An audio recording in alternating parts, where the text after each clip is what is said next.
The first playground slide disappeared at 3:26 on a Saturday afternoon. Not completely, just the bottom half. Brown stormwater had climbed over the rubber safety surface, swallowed the benches, covered the sandbox, and wrapped around the yellow support posts like a fast-moving pond. By 4 o'clock, the picnic lawn beside it was gone too. Water moved across the grass in a wide sheet, carrying mulch, branches, plastic toys, and one overturned trash can toward the walking path. The HOA had closed the area 10 minutes earlier, and parents were already pulling children back toward the clubhouse. No one was injured, which mattered more than anything else. But from where I stood on the hill above them, I could see exactly what had happened. The water that used to spread into my farm pond was no longer being stored there. It was moving downhill, fast. My name is Thomas Mercer. I was 56 years old, and I owned a 31-acre farm on the upper side of Briarwood Hills, a planned HOA community outside Knoxville, Tennessee. My property had been there long before the subdivision, and so had the pond. My grandfather dug the original basin in the early 1960s to store irrigation water for pasture, vegetables, and cattle. Over time, the pond became part of something larger. A small seasonal creek crossed the upper edge of the farm. During ordinary conditions, the creek barely mattered, but during heavy spring rain, it changed character. Runoff came off the wooded slopes, entered the creek, spread through a broad swale, and pushed toward the pond. The basin slowed that water, held part of it, and released some through an old controlled outlet. What the pond did was not glamorous. It did not have a plaque, and it did not appear in any HOA brochure. It simply created space. Space for water that otherwise had to go somewhere else. Briarwood never cared until HOA President Caroline Hayes decided the pond was unsanitary. She called it standing water, a mosquito source, a visual nuisance, then a public health threat. She wanted it lowered permanently. I warned her in writing that the pond was not just an irrigation feature. I hired hydrologist Dr. Aaron Blake, who modeled the watershed, showed that the basin provided meaningful temporary storage during intense rain, and warned that substantially reducing its capacity could increase peak flow toward the lower subdivision. I sent the report to the board. Their attorney received it, the management company received it, and the county received a copy during the permitting dispute. Caroline pushed forward anyway.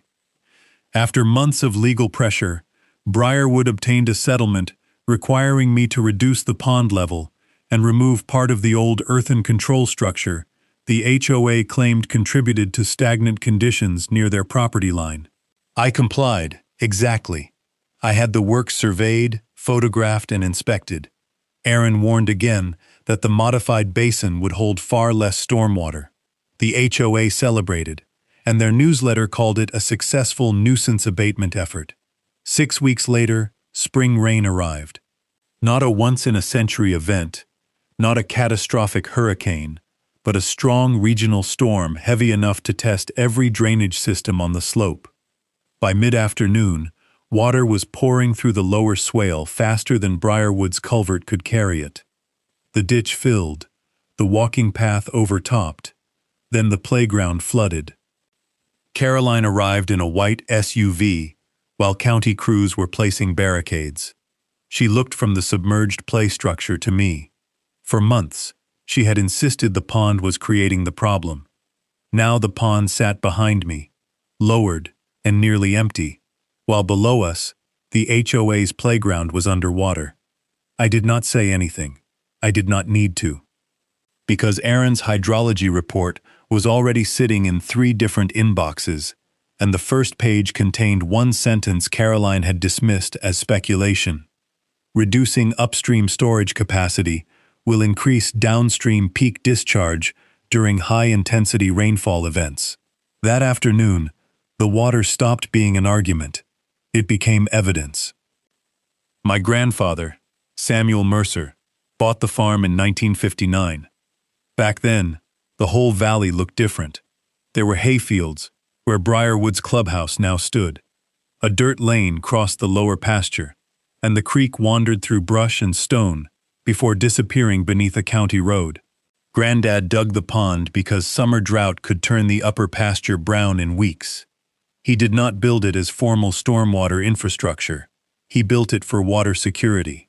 A broad, shallow basin, compacted clay bottom, earthen embankment, simple outlet pipe.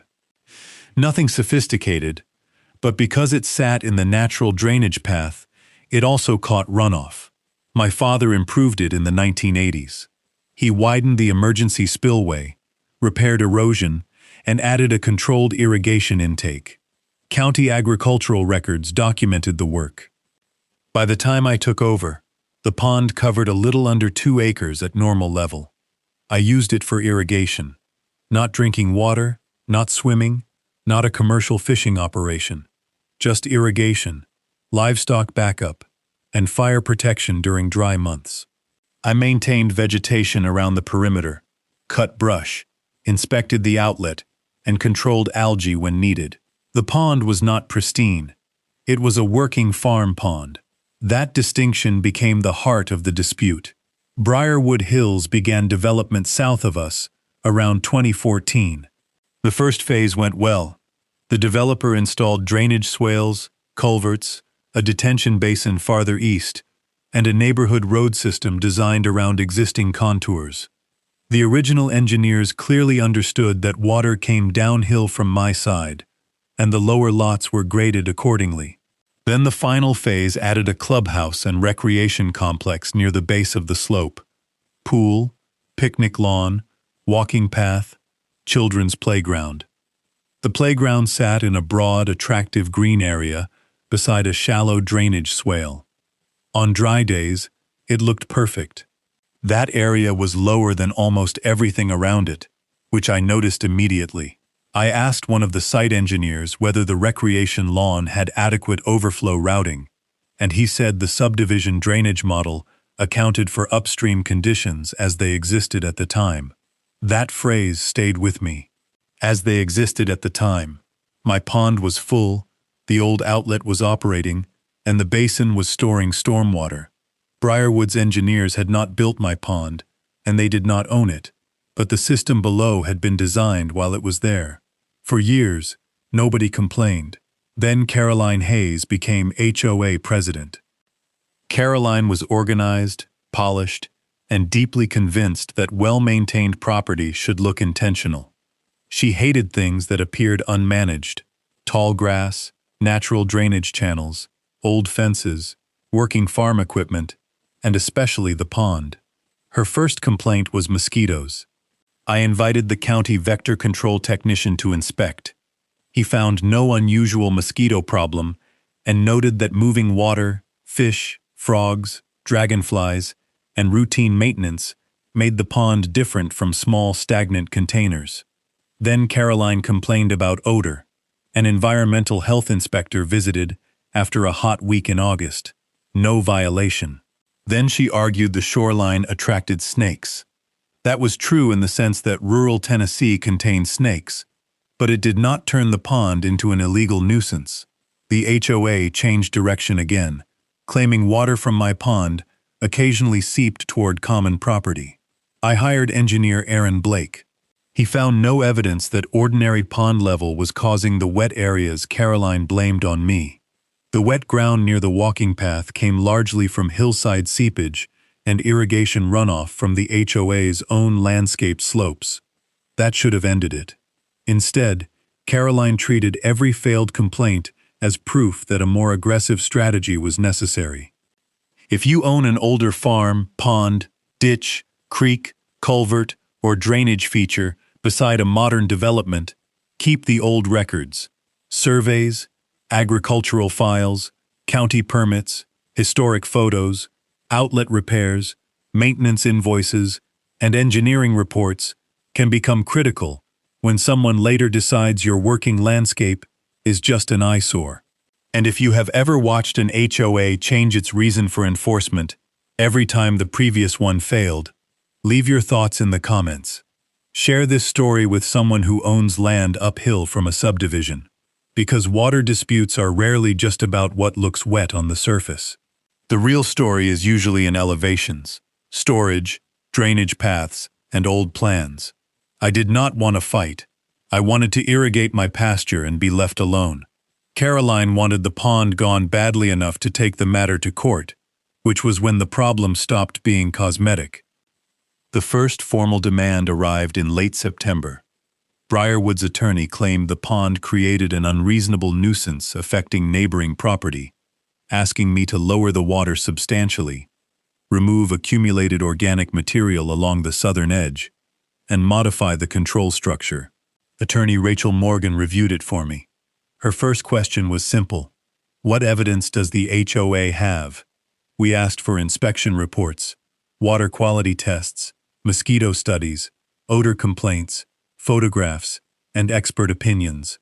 The packet that came back was thin. There were resident emails. One complained about insects, another described the pond as swampy after rain, and a third said, children should not be able to see standing farm water from the trail.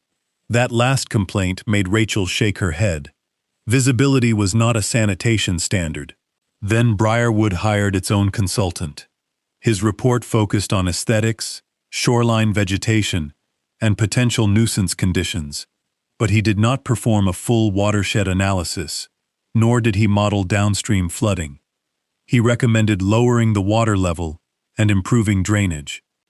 Aaron read the report twice, then asked the question the HOA consultant had not answered. Where does the displaced stormwater go? That became the center of our response. Aaron mapped approximately 210 acres, contributing runoff toward the upper creek under severe spring conditions. Not all of it flowed through my pond, but enough did to matter. He compared the existing basin to a reduced storage scenario.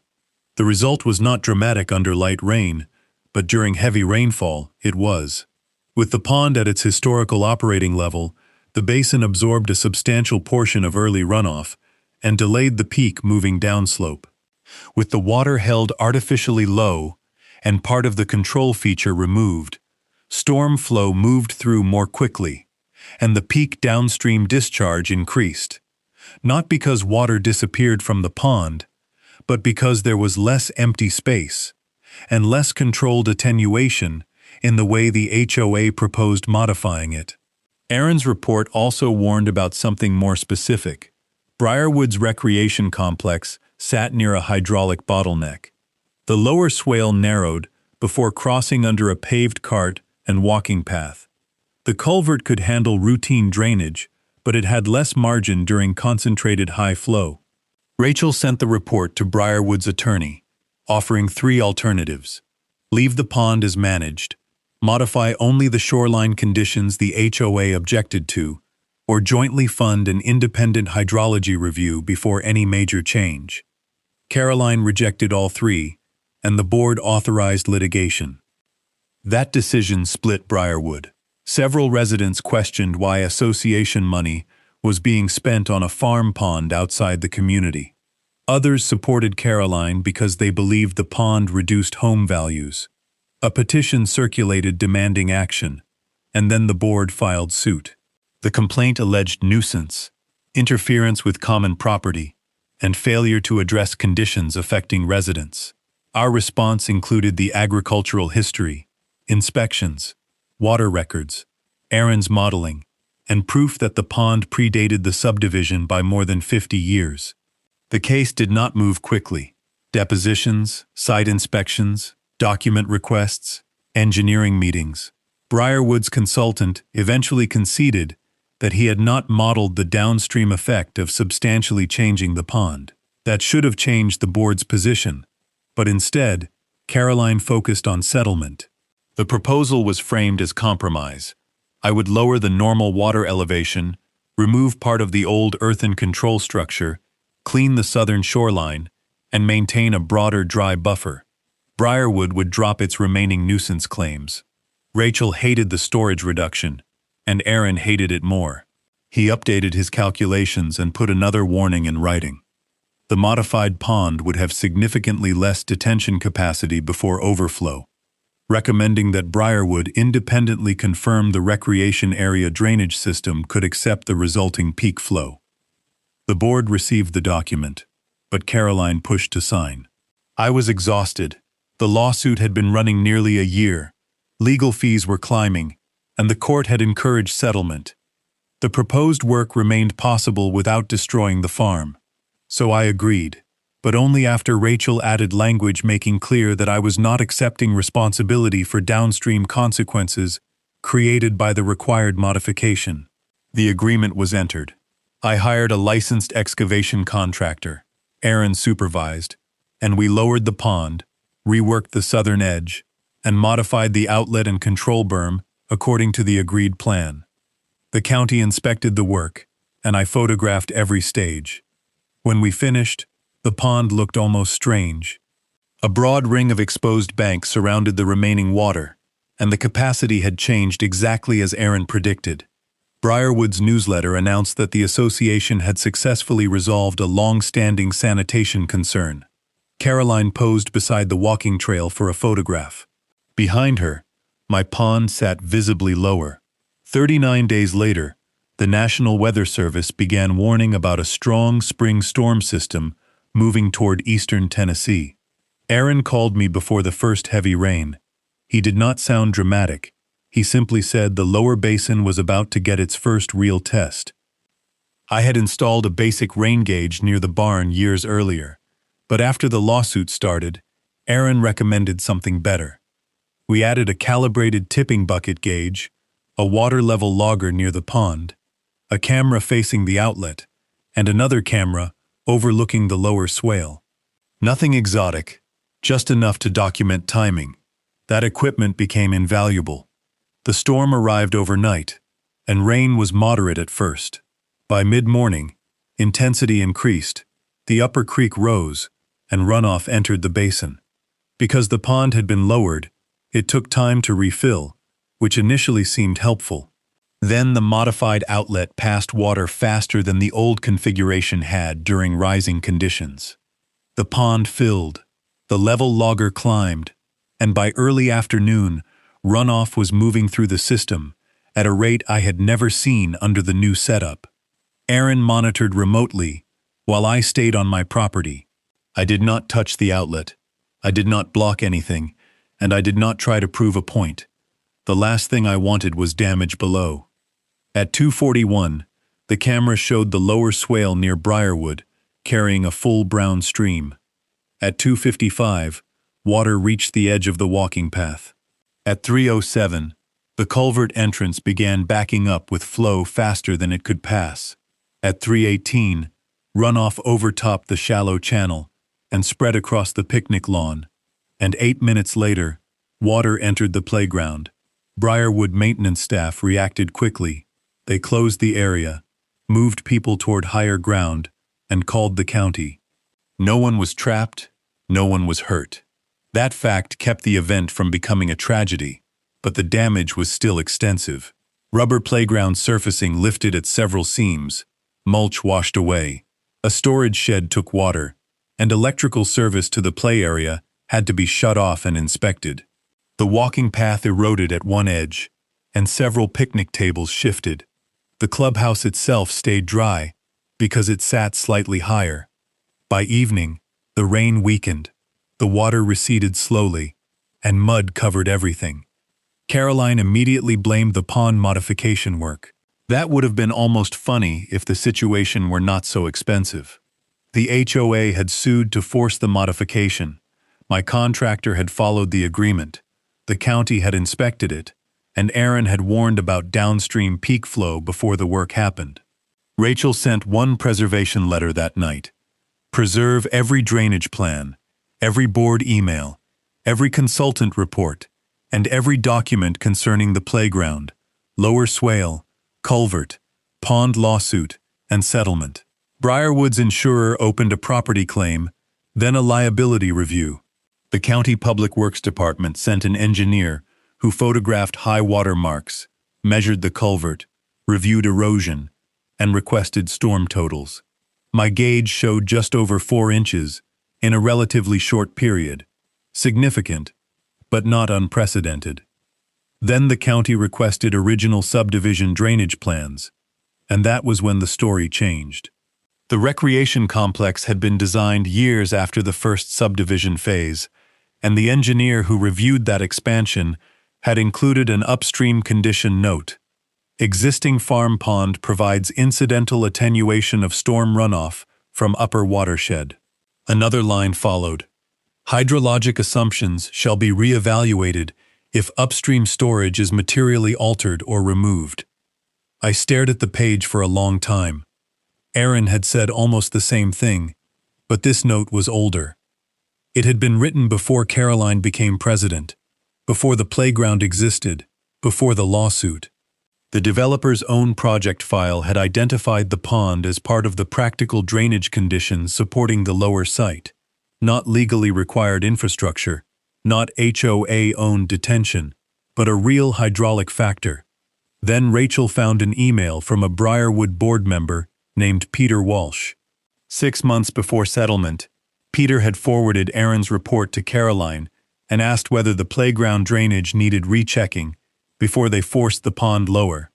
Caroline responded that the association's case concerned nuisance conditions on my property, not redesigning Briarwood every time I claimed a downstream consequence.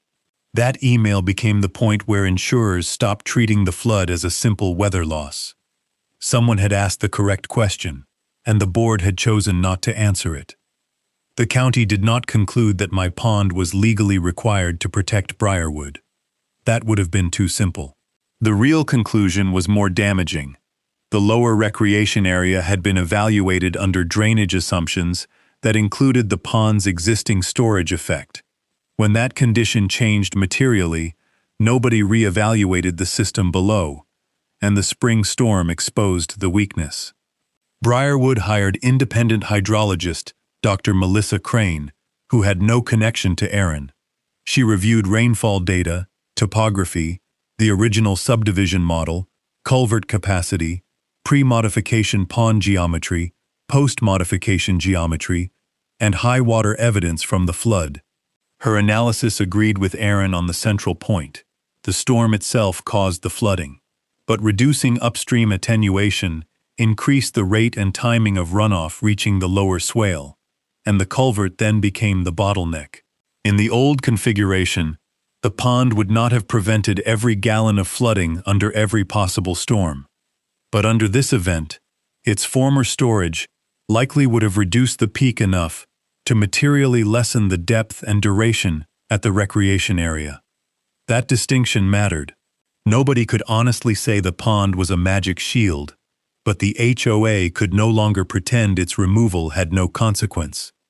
Then the insurance lawyers reviewed the lawsuit file.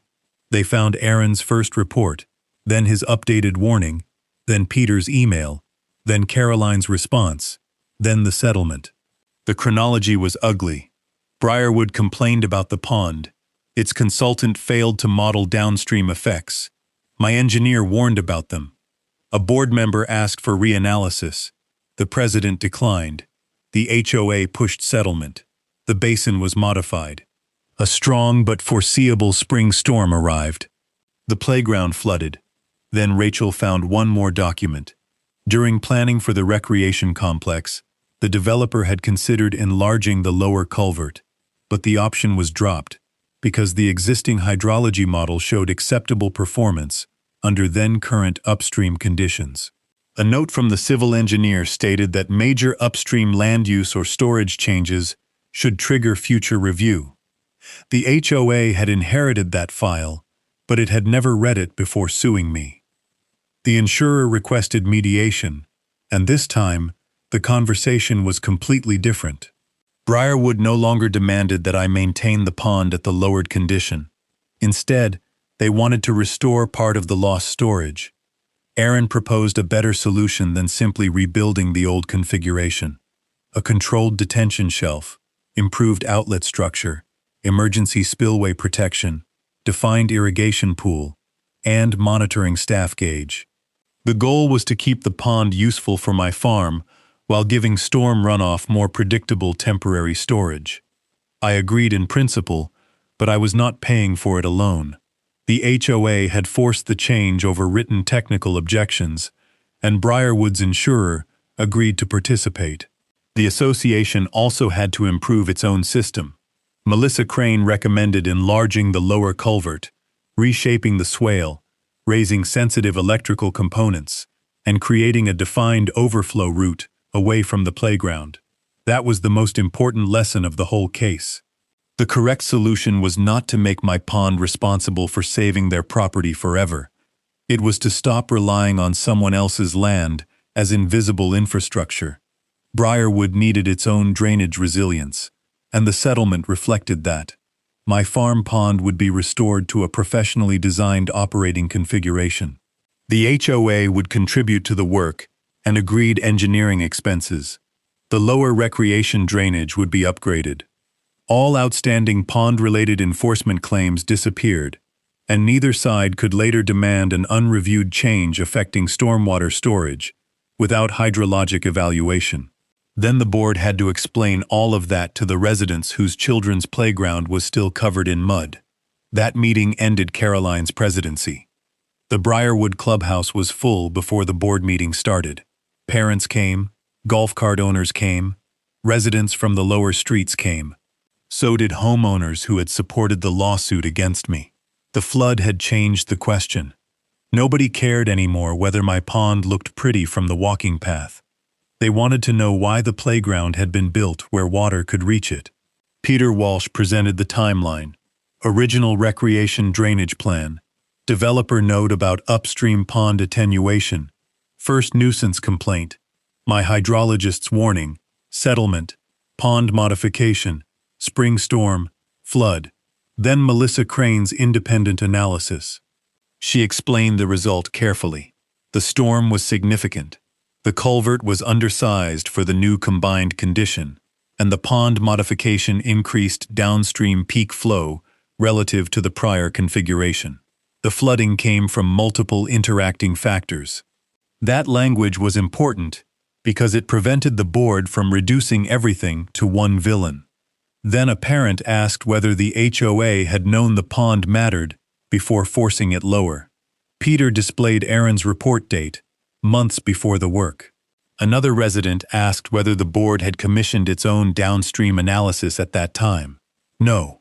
Then Peter displayed his email to Caroline. The room changed as people could see that a director had specifically asked whether the playground system needed reevaluation. Caroline defended the decision by saying the HOA had been trying to resolve legitimate sanitation concerns. That was when another homeowner asked which government inspection had ever declared my pond unsanitary. There had not been one. Vector Control had found no unusual mosquito issue, and Environmental Health had issued no nuisance order. The strongest pressure had come from the HOA itself. Then the insurance representative summarized the practical path forward. Restore controlled upstream storage. Upgrade Briarwood's drainage. Repair the recreation area. Modify electrical and surface materials. And create an emergency closure protocol for heavy rain. The county required permits for the culvert work and reviewed the new overflow routing. My pond restoration required its own agricultural and water management approvals. Nobody got to improvise anymore, and that alone felt like victory. The board voted to approve the settlement. Caroline opposed it, but she lost 4-1. Then came governance reforms. Future HOA projects in mapped drainage areas would require engineer review.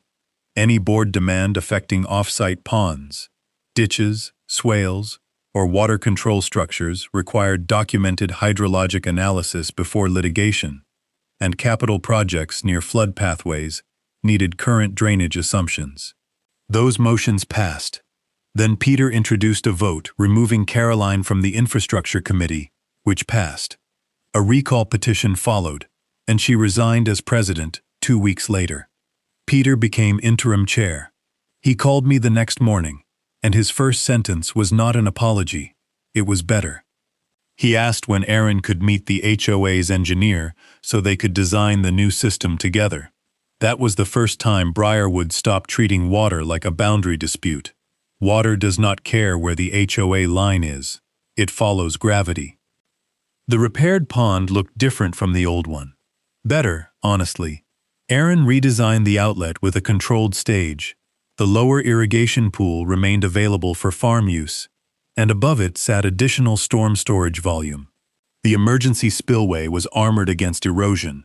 A simple staff gauge showed water elevation, and a small monitoring point let us track how quickly the basin rose during storms.